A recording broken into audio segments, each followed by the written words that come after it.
Hello प्यारे विद्यार्थियों, प्यारे मित्रों।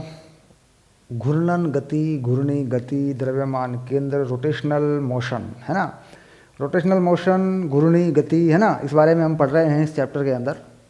और इसमें मैंने जो पहला वीडियो, पहली क्लास जो आपको दी थी, वो थी दरअसल द्रव्यमान केंद्र के ऊपर कि द्रव्यमान केंद्र कैसे निकालते हैं दो कणों का। और मैंने बताया था कि दूसरे वीडियो में हम द्रव्यमान केंद्र निकाल कर देखेंगे, यानी जो एनसीईआरटी के उदाहरण हैं या उसके प्रश्न हैं हम उनको करेंगे और द्रव्यमान केंद्र पर चर्चा करेंगे कि किस किस तरीके से द्रव्यमान केंद्र काम करता है, उसकी गति कैसे होती है। तो यहाँ पर चूँकि द्रव्यमान केंद्र बना चुके हैं और यहाँ पहला उदाहरण आ चुका है। उदाहरण है 7.1। एक समबाहु त्रिभुज के शीर्षों पर रखे गए 3 कणों का द्रव्यमान केंद्र ज्ञात कीजिए। कणों के द्रव्यमान क्रम से 100 ग्राम, 150 ग्राम, 200 ग्राम हैं। त्रिभुज की प्रत्येक भुजा की लंबाई आधा मीटर है। ठीक, तो ये पहला उदाहरण है, इसको हल करते हैं। और धीरे धीरे जब हम द्रव्यमान केंद्र को समझ जाएंगे, एनसीईआरटी में जो उदाहरण है उसके बाद फिर एक आंकिक उदाहरण अलग से अध्याय के बाद में फिर मैं दूंगा, तो वहाँ पे आप उन्हें करने की कोशिश करेंगे। ये तो एक्चुअली क्या है कि ये जो वीडियो आप देख रहे हैं ये पढ़ाने वाला वीडियो है, यानी इसमें आपको पढ़ना है। उसके बाद जब मैं आंकिक उदाहरण दूंगा सभी में, हिंदी इंग्लिश मीडियम जो भी भौतिक विज्ञान हमारा चल रहा है, तो उसमें क्या करते हैं कि जैसे वीडियो में मैंने उदाहरण लिख दिया बोर्ड के ऊपर, तो आप उसे वीडियो को पॉज कर देते हैं। पॉज मतलब रोक देते हैं वीडियो को और उस उदाहरण को हल करके देखते हैं। ये सबसे बढ़िया तरीका होता है। ये आपकी जो अपनी क्लास होती है, ट्यूशन में आप जाते हैं, ये उसमें भी नहीं होता, क्योंकि वहाँ भी आपको कितना टाइम में आप अपना सवाल हल करेंगे, कौन टीचर इंतज़ार नहीं करता, बच्चे परेशान करते हैं और बच्चे बैठे होते हैं। तो वीडियो लेक्चर के अंदर ये बड़ी अच्छी सुविधा होती है कि आप अपनी मर्ज़ी के मालिक हैं। तो मान लीजिए उदाहरण लिख दिया, सवाल लिख दिया टीचर ने बोर्ड पे और आपने वीडियो को पॉज कर दिया, फिर उसको हल करके देखिए। उसको हल करके देखिए तो फिर थोड़ा आगे वीडियो को आगे बढ़ा लीजिए, तब देखिए सर आंसर मिल रहा है कि नहीं मिल रहा है, आपका ठीक है या नहीं है। गलती है तो क्या गलती है। वीडियो लेक्चर बहुत ज़्यादा फायदेमंद हो सकता है बशर्ते वो सही तरीके से बना हो, उसमें जो सिलेबस है, जो पाठ्यक्रम है, वो ठीक से पूरा कर दिया गया हो बस। और जितने अच्छे तरीके से पाठ्यक्रम वीडियो लेक्चर के अंदर पूरा हो सकता है, उतने अच्छे तरीके से स्कूल में, क्लास में या कोचिंग में बिल्कुल भी नहीं हो सकता। उसका कारण ये है कि वीडियो लेक्चर में आप समय बढ़ा सकते हैं, उदाहरण बढ़ा सकते हैं, कई कई तरीक़ों से आप वीडियो बनाकर बहुत सारी चीज़ों को दे सकते हैं और बहुत कम समय में बच्चा उसको कर सकता है। 24 घंटे में कभी भी आप पढ़ सकते हैं। वीडियो लेक्चर में ऐसा तो है नहीं कि आप क्लास में जाएंगे, आपको ट्यूशन में जाना है। वीडियो लेक्चर तो आपके मोबाइल में ही रहता है या आपके लैपटॉप में ही रहता है, कभी भी चालू करिए, कभी भी पढ़िए। तो वीडियो लेक्चर अगर सही बने, सही तरीके से बने, तो बहुत ज़्यादा फायदेमंद हो सकता है। मतलब वीडियो लेक्चर की एजुकेशन क्वालिटी को जो वीडियो है वो उसमें क्रांति पैदा कर सकती है, बहुत सुधार कर सकती है वो। चलिए खैर बात करते हैं पहला उदाहरण। उदाहरण एक समबाहु त्रिभुज मैं बना देता हूँ, ठीक है।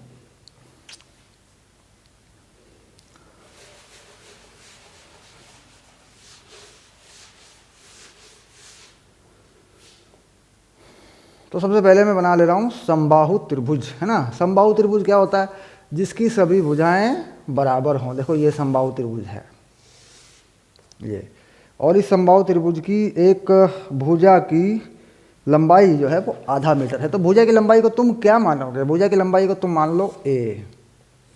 ये जो पूरी लंबाई है इसको तुम ए मान लो। देखो ऐसे यूं, ठीक। तो सारी ए हो जाएंगी, ये भी ए, ये भी ए, ये भी ए। और इसके कोनों पर जो रखे हैं द्रव्यमान वो 100 ग्राम, 150 ग्राम, 200 ग्राम। तो अपनी मर्जी से यहाँ कुछ दिया नहीं है, चित्र नहीं है, सवाल में चित्र नहीं है, तो अपने हिसाब से बना कर सॉल्व कर दें आप। तो मान लीजिए ये है कोना ए, ये है कोना बी और ये है कोना मान लीजिए सी। यहाँ रखा जो द्रव्यमान है वो है 100 ग्राम, यहाँ रखा है मान लीजिए दूसरा है 200 ग्राम, 150 ग्राम, 200 ग्राम। यहाँ जो रखा है वो है 150 ग्राम और यहाँ जो रखा है वो है 200 ग्राम। इस प्रकार है। और ये है उदाहरण 7.1। सिंपल। ये सवाल है। अब द्रव्यमान केंद्र बताइए। द्रव्यमान केंद्र देखो ऐसे, अगर कोई दूरी दी होती है, दूरियां अगर दी होती हैं, कोई त्रिभुज हो, कोई चतुर्भुज हो, या कोई इस तरह की आकृति हो, तो उसमें जो दूरियां हैं वो द्रव्यमान केंद्र में दूरियां नहीं लगा करती। द्रव्यमान केंद्र का जो सूत्र होता है वो होता है सदिश राशियों के पदों में। तो उसमें या तो सदिश राशि के पदों में बनाकर लगता है, या फिर उसमें निर्देशांक बनाने पड़ते हैं, निर्देशांक अक्ष पर उसको रखना पड़ता है। तो निर्देशांक अक्ष पर रखने का अभ्यास करना चाहिए। मान लीजिए हम एक त्रिभुज को निर्देशांक पर रखना चाहते हैं, एक्स वाई अक्ष पे मान के चलते हैं, तो रख के देख सकते हैं, एक बार दो बार आप रख के देखेंगे तो समझ जाएंगे। या फिर कोई आयत है या कोई वर्ग है, उसको निर्देशांक अक्षों पर इस प्रकार रख दें कि वो सरलता से उसके जो निर्देशांक हैं, कोणों के जो भी हैं, वो आसानी से मिल जाए आपको। अब इसको मान लीजिए मैं निर्देशांक अक्षों पर रखता हूँ, तो मुझे इस प्रकार रख लेना चाहिए इसको। देखो कितना आसान है, इस तरीके से रख लूँ। अगर मैं सीधा बना देता हूँ, बिल्कुल सीधा, कुछ ज़्यादा सोचने की ज़रूरत नहीं। इस अक्ष को क्या बना दूँ, इसे बना दूँ वाई अक्ष, और इस अक्ष को बना दूँ एक्स अक्ष। हालांकि इसके अलावा भी रखा जा सकता है, वाई अक्ष यहाँ भी हो सकता है, ठीक। अब मैं निर्देशांक की बात करूँ तो यहाँ का जो निर्देशांक है देखो, ये है 0,0, यानी ए जो है वो 0,0 पे है, और बी को देखूँ तो ये हो जाएगा a,0, यानी ए क्या है, ए से बी तक की दूरी है, यानी त्रिभुज की एक भुजा है। अब यहाँ पे देखूँ अगर, तो मुझे दिक्कत आएगी थोड़ी सी, क्योंकि मुझे ये जो ऊंचाई है, ये h ऊंचाई जो है यहाँ लिखनी पड़ेगी, और x अक्ष में मुझे पता है कि ये चीज़ आधी है। देखो ये आधी है, ये है a/2, है ना। ये तो सरल है निकलना, क्योंकि समबाहु त्रिभुज है, ये तो आप समझ रहे हैं ज्यामिति से। लेकिन यहाँ पर मुझे ऊंचाई चाहिए h, तो मैं यहाँ का निर्देशांक लिख देता हूँ पहले। ये पड़ेगा a/2, h। तो a/2, h, यानी x में कितना है, a/2 है और y में h है। तो मैं h निकालूं तो मैं एक त्रिभुज में एक छोटा सा त्रिकोणमिति का रूल लगा लूँगा। देखो ये समबाहु त्रिभुज है, तो ये 60 अंश का कोण है, ठीक। अब 60 अंश का कोण है, तो मुझे पता है कि ये भुजा a/2 है, या फिर ये भुजा पूरी a है, या ये जो है h है। तो अगर मैं देखूँ कि ये पूरी भुजा की लंबाई जो है ये वाली, ये पूरी की पूरी a के बराबर है, तो मैं क्या करूँ, लंब बटे कर्ण। अगर मैं लंब बटे कर्ण कर दूं तो साइन थीटा का मान आएगा, साइन थीटा आएगा। तो मैं लगा देता हूं उसमें, यहाँ पे साइन 60 बराबर लंब बटे कर्ण h/a। तो देखो h आ गया, a साइन 60 है ना, a साइन 60, साइन 60 यानी साइन 60 का मान रख दूं तो a वर्गमूल 3/2, ये h का मान आ गया ए के पदों में। और सवाल में जो बताया गया है वो बताया गया है ए जो है वो 0.5 मीटर है, ये बता दिया गया है। तो जाहिर सी बात है कि ये निर्देशांक 0, a, 0 सब मुझे मिल जाएंगे आसानी से। अब मैं सूत्र लगाना शुरू करता हूँ। द्रव्यमान केंद्र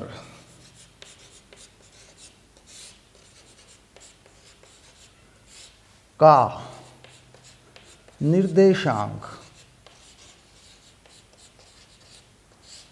है ना, तो दो निर्देशांक होंगे, एक x और एक y। तो क्या कर दूं, इसको कर दूं x, y है, तो ऐसे लिख देता हूं। देखो द्रव्यमान केंद्र का निर्देशांक x, y है, तो पहले x निकालते हैं। x कैसे करेंगे, देखो m1 x1 plus m2 x2 plus m3 x3, और नीचे टोटल जो द्रव्यमान है वो लिखेंगे m1 plus m2 plus m3। ये है x अक्ष वाला, इसे निकाल लें पहले।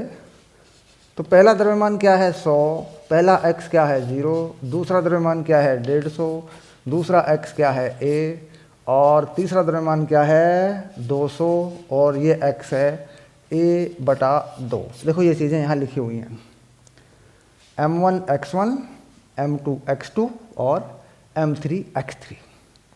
और कुल द्रव्यमान क्या है 100, 150 और 200।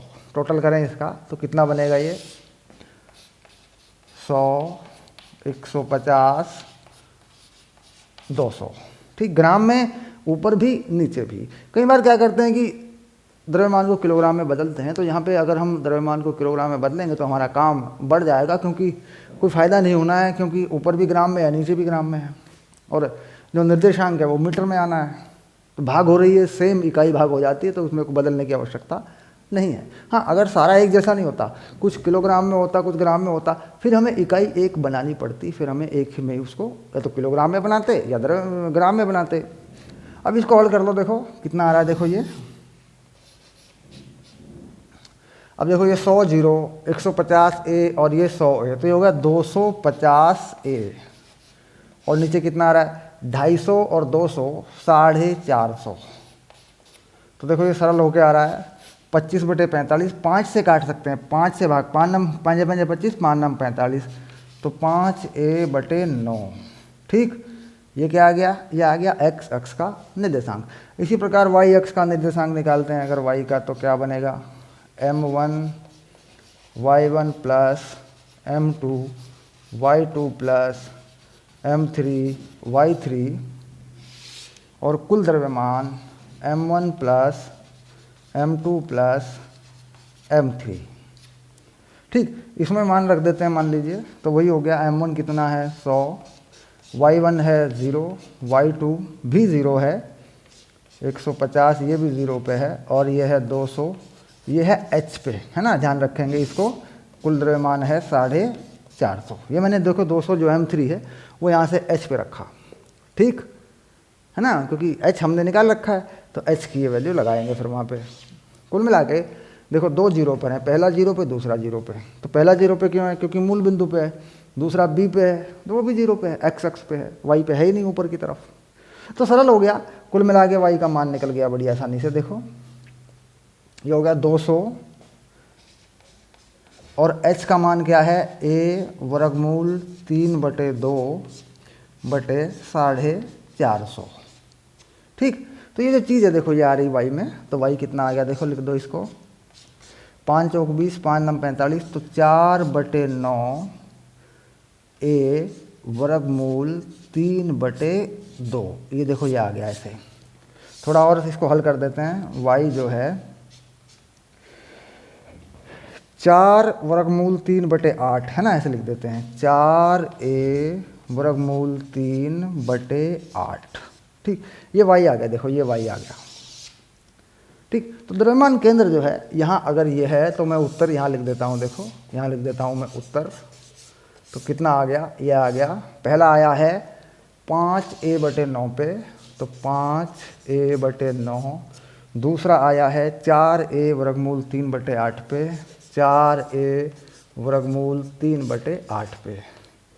ठीक, ये आया है 8 पे नहीं 9 पे, है ना, 5 नम 45, ये भी तो 9 है ना, 1 मिनट रुक जाओ, 8 नहीं बन रहा है 9 बनेगा, 5 से काटा है ना, तो ये जो है हाँ देखो ये रहा 5 चौक 20, 5 नम 45, हाँ ठीक है, 5 चौक 20, 5 नम 45।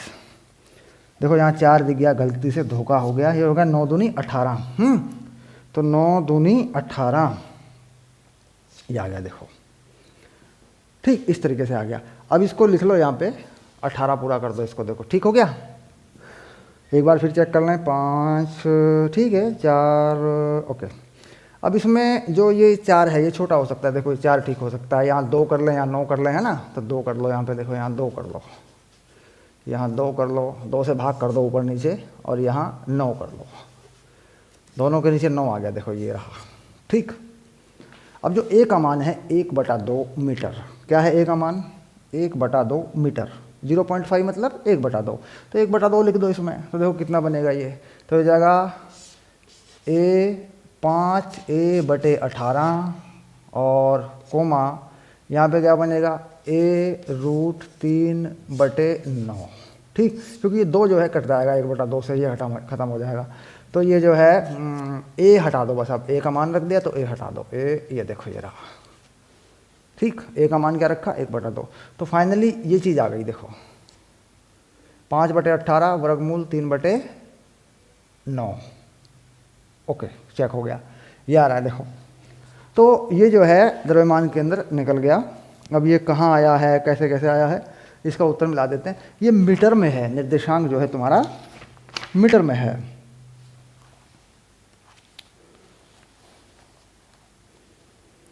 तो ये 1/3 वर्गमूल 3 है और एक है 5/18, बिल्कुल सही, दोनों सही हैं बिल्कुल, ठीक है। अब आया उदाहरण नंबर, अगला उदाहरण ले रहे हैं। एक त्रिभुजाकार फलक का द्रव्यमान केंद्र ज्ञात कीजिए। त्रिभुजाकार फलक का द्रव्यमान केंद्र ज्ञात कीजिए। यह द्रव्यमान केंद्र तीनों माध्यिकाओं का संगामी बिंदु गति त्रिभुज का केंद्रक जी है, ठीक। तो इसमें क्या हो रहा है कि त्रिभुजाकार फलक का द्रव्यमान केंद्र ज्ञात कीजिए। तो इसमें कहता है कि जो माध्यिकाएं हैं, जो कोणों को आधा करने वाली रेखाएं हैं, कोण को आधा आधा करने वाली रेखाएं हैं, वहाँ पर जहाँ पर वो काटती हैं वही है त्रिभुजाकार फलक का द्रव्यमान केंद्र, ठीक। अब इसको देखते हैं।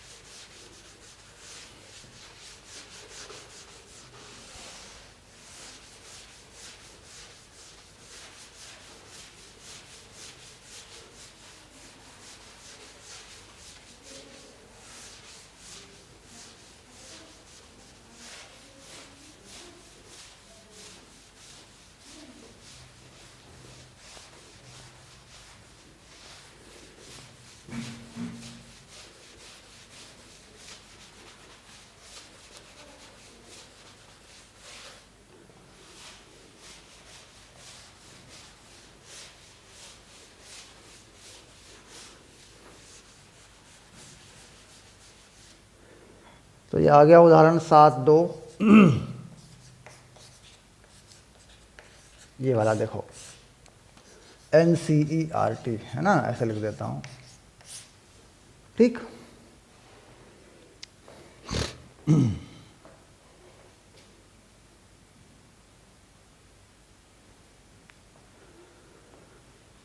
त्रिभुजाकार फलक तो होता क्या है, देखो त्रिभुजाकार फलक को अगर समझें थोड़ा सा, त्रिभुजाकार फलक से मतलब क्या है।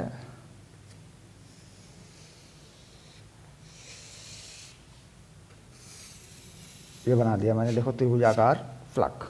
फलक का मतलब एक प्लेन होता है, एक तल जैसा होता है। जैसे मान लो कोई धातु का कोई पतला कोई टुकड़ा हो, कोई प्लेट हो, ऐसी त्रिभुजाकार प्लेट कह सकते हैं, यानी अंदर द्रव्यमान इसमें भरा हुआ है। तो कुल मिला के देखा जाए तो ये चीज़ देखो जैसे दिख रही है ऐसी नहीं है। त्रिभुजाकार फलक का मतलब ये चीज़ ऐसे है, देखो पूरा ये पूरा भरा हुआ होता है, देखो जिसे कहते हैं प्लेन यानी तल, इस तरीके से ऐसे। अब इसका द्रव्यमान केंद्र कहाँ होगा। अब इसको अगर मान लो मैं ये दिखाऊं आपको कि जैसे मान लो ये त्रिभुजाकार हो और इसमें इसकी जो मोटाई है, जो आप देख रहे हैं मोटाई ना के बराबर हो, है ना, तो इस तरीके का फलक है ना। अब इसको मान लिया, मान लो ये है A, ये है B, ये है C, ठीक। तो क्या बता रहा है कि जो माध्यिकाएं हैं, यानी जो कोण को आधा आधा, इस कोण को आधा कर दें तो देखिए इसको यहाँ ले जा रहे हैं, इस कोण को आधा कर दें तो ऐसे ले जा रहे हैं, ऐसे इस कोण को आधा कर दें तो ऐसे ले जा रहे हैं। तो ये जो चीज़ है यही है इसका द्रव्यमान केंद्र, ऐसे, ठीक। गुरुत्वीय केंद्र भी होता है इसका, सेंटर ऑफ ग्रेविटी भी होता है, उसे बात करेंगे हम कि गुरुत्वीय केंद्र क्या है, द्रव्यमान केंद्र क्या है। गुरुत्वीय केंद्र वो बिंदु है जिस पर वस्तु का भार काम करता है, और गुरुत्वीय केंद्र के चारों तरफ के सापेक्ष अगर कोई आघूर्ण निकालें तो वस्तु का आघूर्ण शून्य होता है, नहीं घूमती नहीं है। गुरुत्वीय केंद्र पर अगर वस्तु को टिका दें तो घूमती नहीं है, ठीक। कौन से बल की वजह से? गुरुत्वीय बल की वजह से। गुरुत्वीय केंद्र वह बिंदु है, अगर वो किसी वस्तु को उस पर टिका दें तो, या आलंब कर दें उस बिंदु पर, तो वस्तु गुरुत्वीय बल के आघूर्ण की वजह से घूमती नहीं है, यानी उसके सापेक्ष आघूर्ण जो है वो, या सभी बलाघूर्ण जो है, कुल मिलाकर परिणामी बलाघूर्ण हम कह सकते हैं, वो शून्य हो जाता है, ठीक। तो जहाँ पर वस्तु का भार निर्भर करता है उस बिंदु पर, और उसकी दूसरी शर्त क्या है कि आघूर्ण शून्य हो जाए, यानी उस बिंदु के चारों तरफ वस्तु घूमे ना। इस पर विस्तार से बात करेंगे गुरुत्वीय केंद्र क्या होता है, अभी तो द्रव्यमान केंद्र पे बात कर रहे हैं। तो कुल मिलाकर जहाँ माध्यिकाओं को मिला दिया जाए वही होता है इसका द्रव्यमान केंद्र। ये उदाहरण नंबर 2 में इन्होंने बताया है बुक के अंदर, इसको आपने याद रखना है, ठीक।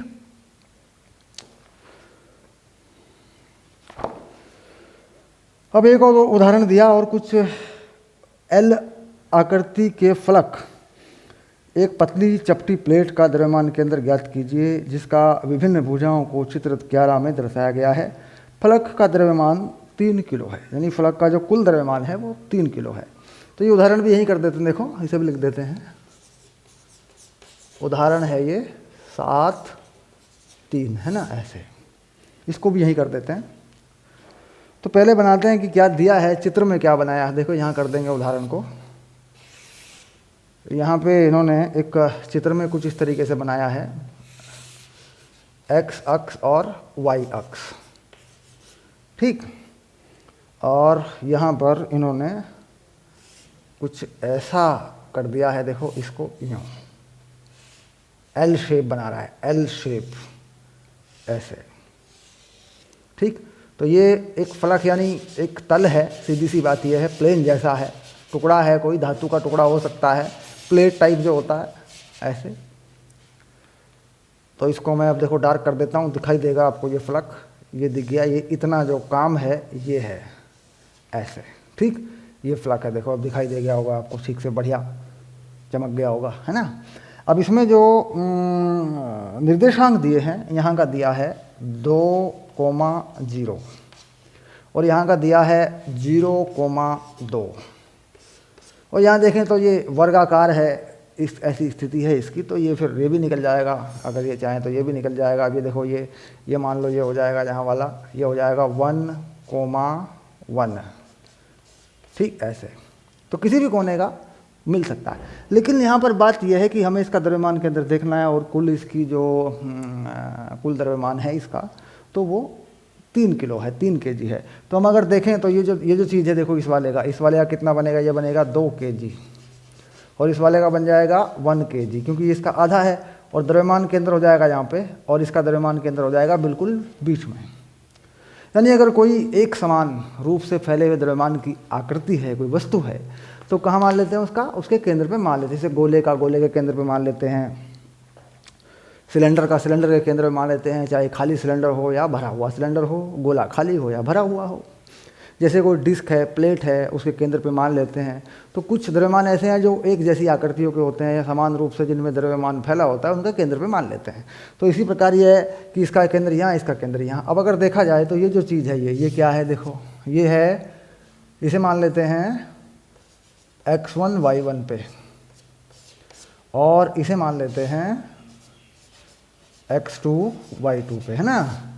इस द्रव्यमान को मान लेते हैं m1 बराबर 2 kg और इस द्रव्यमान को मान लेते हैं m2 बराबर 1 kg, ठीक। तो इस तरीके से मान लिया तो हमारे पास सारी चीज़ें मिल गई। अब जो सूत्र है उसके हिसाब से निकाल देते हैं। अब मान लीजिए सूत्र लगा दें इसके ऊपर, तो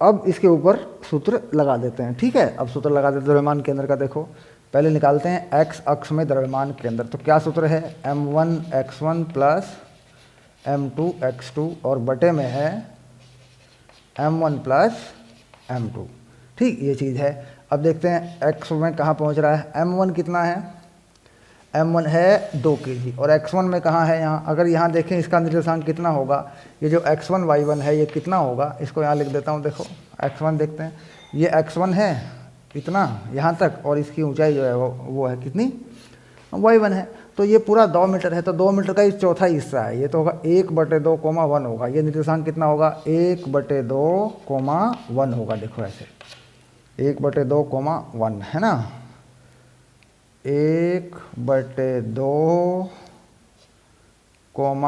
1 है ना, ये होगा इसका निर्देशांक। देखो ऐसे यही होगा x1 y1। तो x1 कितना है, 1/2 है और द्रव्यमान कितना है 2 किलो, तो लगा दिया 1/2। थोड़ा आगे बढ़ते हैं, इसके बारे में बात करते हैं। इसका ये निर्देशांक क्या पड़ेगा, देखो ये पड़ेगा 3/2 x में और 1/2 y में, क्योंकि ये पूरा 1 मीटर है तो ये आधा हो जाएगा बिल्कुल। तो ये पड़ गया, इसका द्रव्यमान है 1 किलो और ये पड़ गया 3/2 पे। तो कुल द्रव्यमान की बात करें m1 प्लस m2 की, तो कुल द्रव्यमान कितना है, कुल द्रव्यमान है 2 किलो और ये 3 किलो, ये बन गया। देखो ये x में आ गया। अब ये 2 से 2 कट गया, 1 हो गया, ये 1 जमा 3/2, 1 प्लस 3/2, ये 3 हो गया। तो कितना बन गया देखो, 5/6 हो गया, है ना। तो 5/6 हो गया, देखो ये आ गया 5/6। द्रव्यमान केंद्र का निर्देशांक x वाला आ गया 5/6। अब y वाला निकालें अगर, तो y कर देते हैं, देखो y निकाल लेते हैं, m1y1 plus m2y2, m1 plus m2। तो y निकालें अगर, तो y कितना हो रहा है देखो, m1 कितना है 2 किलो, और कितने पे है y में है 1 मीटर पे, पूरा 1 है बिल्कुल सेंटर। देखे तो ऊंचाई कितनी बनेगी अगर y अक्ष की बात करें, y अक्ष को अगर मान लो ऊंचाई है, खड़ी है कोई प्लेट या कुछ भी, खड़ी हो या पड़ी हो इससे मतलब नहीं, कहने को है मतलब बोर्ड पे देख रहे हैं तो खड़ा है ना। तो ये कितना हो गया 1। तो लगाओ 2 किलो है, y में 1 पे है, प्लस आगे 1 किलो है, तो y में कितने पे है, आधे पे है। देखो ये ऊंचाई क्या बनेगी अगर ऊपर मान लें y अक्ष को ऊंचाई पे, तो ये 1/2 बनेगी। तो ये पूरा हो गया, देखो नीचे 3। तो ये y भी मिल गया देखो तुम्हें, तो 2 और 1/2, तो ये हो गया 3। फिर वही आ गया 5/6, ठीक। तो द्रव्यमान केंद्र का निर्देशांक कितना आया, लिख देते हैं, द्रव्यमान केंद्र का निर्देशांक, है ना, ये आ गया 5/6, 5/6। किस में आया, मीटर में, है ना। ये लिख देते हैं कि ये मीटर में आया, ठीक। तो ये हो गया हमारा उत्तर, आंसर, है ना, ऐसे। तो कुल मिला के इन दोनों उदाहरणों से हमने क्या समझा, इन दोनों उदाहरणों से हमने ये अभ्यास किया कि दरअसल जो निर्देशांक हैं वो हमें किस प्रकार ले रहे होते हैं। निर्देशांक हम किस प्रकार लेते हैं, आकृतियों के निर्देशांक उनके केंद्रों पे मान के ले लेते हैं, वहाँ उनके द्रव्यमान मान लेते हैं रखे हुए। और अगर किसी का मतलब नहीं बताया, त्रिभुज है, चतुर्भुज है, आयत है, तो फिर उसे एक्स वाई एक्स पे रख लेते हैं, और उसकी जो दूरियाँ होती हैं उनको एक्स वाई एक्स पे देख के उसके निर्देशांक हम अपनी तरफ से बना लेते हैं, और फिर उसका द्रव्यमान केंद्र निकाल लेते हैं। सीधी सी बात है। तो यानी वस्तुओं को अक्षों पे रखने का अभ्यास, ये बहुत ज़रूरी चीज़ है। द्रव्यमान केंद्र में इसी का महत्व है, ठीक। तो ये हमने देखा इन 3 उदाहरण से। अब चलते हैं आगे, देखते हैं आगे क्या मामला है। अब चलते हैं एक्सरसाइज में, यानी अभ्यास में। अभ्यास में देखते हैं द्रव्यमान केंद्र पर क्या सवाल है ना।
हाँ, अब हम पहुंच गए द्रव्यमान केंद्र की खोज में अभ्यास पर। और यहाँ पर एक बड़ा ही बढ़िया सा सवाल है जो जिसकी हमें ज़रूरत भी है, परीक्षाओं में अक्सर आ जाता है। ये प्रतियोगी परीक्षाओं में भी इसका प्रयोग कर देते हैं, और 11वीं कक्षा की परीक्षाओं में तो बहुत आता है ये है नंबर 16, यानी अभ्यास यानी एक्सरसाइज है 16। तो लिख देता हूँ NCERT 7/16 एक्सरसाइज, ठीक। ये कह रहा है आर त्रिज्या वाली एक सममांग डिस्क, सममांग मतलब एक तरीके से जिसका द्रव्यमान फैला हो, से r/2 त्रिज्या का एक वृत्ताकार भाग काट कर निकाल दिया गया है। इस प्रकार बने वृत्ताकार सुराख का केंद्र मूल बिंदु से, मूल डिस्क के केंद्र से r/2 दूरी पर है। अवशिष्ट डिस्क के गुरुत्व केंद्र की स्थिति ज्ञात कीजिए। तो गुरुत्व केंद्र या द्रव्यमान केंद्र ऐसी स्थिति में एक ही जगह पर होते हैं। तो यहाँ पर हमें देखना पड़ता है कि जो एक समान आकृति की वस्तु हैं उनका गुरुत्व केंद्र और द्रव्यमान केंद्र एक ही जगह पर होता है, यानी जिनमें द्रव्यमान समान रूप से फैला होता है उनका एक ही जगह पर होता है। वो हम गुरुत्व केंद्र पर मैंने कहा बात करेंगे। अभी सवाल कर लें, द्रव्यमान केंद्र का सवाल है तो वो कर लेते हैं ये वाला।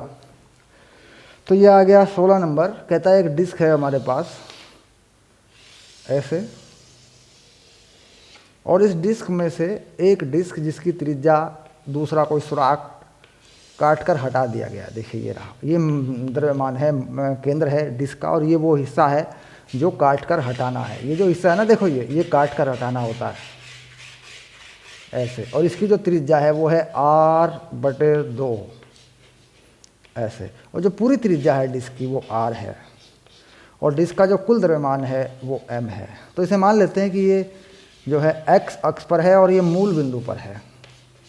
ये बड़ा आसान है क्योंकि इसमें कुछ ज़्यादा सोचने की आवश्यकता नहीं है। तो पूरे डिस्क का द्रव्यमान केंद्र अगर माने तो कहाँ पर है? 0 0 पर है। x में भी 0 पर है, y पे भी 0 में है।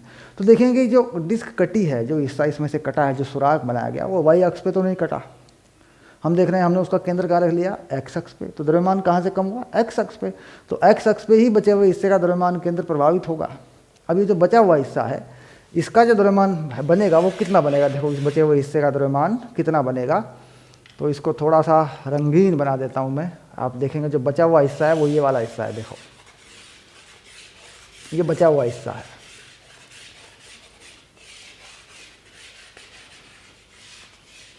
ये जो बचा हुआ हिस्सा है इसी का द्रव्यमान केंद्र आपको बताना है। ठीक, तो पता करें पहले द्रव्यमान केंद्र कितना है। तो अब अगर देखें कि कुल द्रव्यमान केंद्र है क्षेत्रफल के हिसाब से बटा हुआ। ठीक, तो हम देखें अगर πr² में कितना द्रव्यमान है? m। πr/2 में कितना हो जाएगा? तो ये पता लगेगा, ये आएगा m/4। यानी अगर रेडियस को आधा कर दें इस वाले के लिए तो द्रव्यमान कितना हो जाएगा? m/4। ये क्या है? ये तुम्हारा सिंपल सा मेथड है। πr² में m है, 1 में m/πr² है, πr²/4 में कितना है? तो सिंपल सी बात है। तो ये जो द्रव्यमान यहाँ आ रहा है ये कितना आ रहा है? ये आ रहा है m/4। और यहाँ जो x अक्ष पर नया द्रव्यमान केंद्र बनेगा बचे हुए हिस्से का, वहाँ कितना द्रव्यमान आएगा? वहाँ आएगा 3m/4, यानी 2 टुकड़े हो जाएंगे। अब अगर इन दोनों का मिलाकर देखें तो कहाँ पर है? 0 पर है, x अक्ष पर है। तो द्रव्यमान केंद्र जो है अगर देखें x में कहाँ पर है? 0 पर है। m1 क्या मान लूँ? m1 मान लूँ 3m/4, इसको मान लूँ x 0 पर। मतलब जहाँ भी आएगा ये द्रव्यमान केंद्र, इसे क्या मान लिया मैंने? x 0,0 ऐसे मान लिया, इसको x 0 पे मान लिया। ठीक, अब दूसरा क्या माना? दूसरा माना m2, ये है m/4, और ये द्रव्यमान केंद्र कहाँ पर है? ये है r/2 पर। ठीक, ठीक, यानी m1 x1। तो यहाँ लिख देता हूँ, ये x1 हो गया, ये x2 हो गया, ऐसे लिख दिया। देखो बात समझ में आ रही होगी। m1 x1 m2 x2 लगा दिया मैंने। अब द्रव्यमान केंद्र कहाँ पर है? 0 पर है। तो सूत्र में लगा दो m1 x1 plus m2 x2 बटे m1 प्लस m2। ठीक, यानी गणितीय विधि का प्रयोग किया, गणित की टेक्निक लगाई इसमें। तब हमने देखा द्रव्यमान इसका 1/4 हुआ है, m/4 हो गया। यहाँ जाएगा तो उसको अपनी तरफ से मान लिया x0।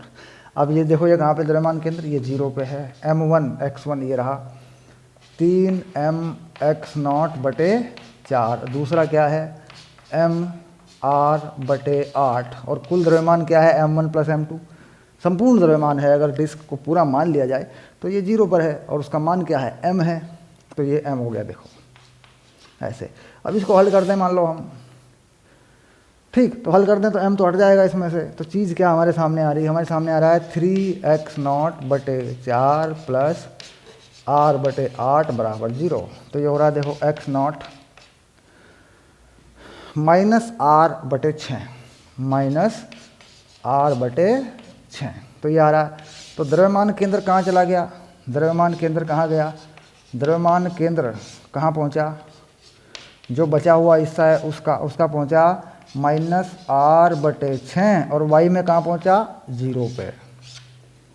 ठीक, क्योंकि वाई में प्रभावित नहीं हुआ, वाई में से काट के हटाया नहीं, जो काटा गया हिस्सा है वो एक्स अक्ष पे मान लिया सरलता से। अगर उसे वाई पे मानते तो वाई पे आ जाता, अगर एक्स वाई के बीच में काटते तो बीच में आ जाता।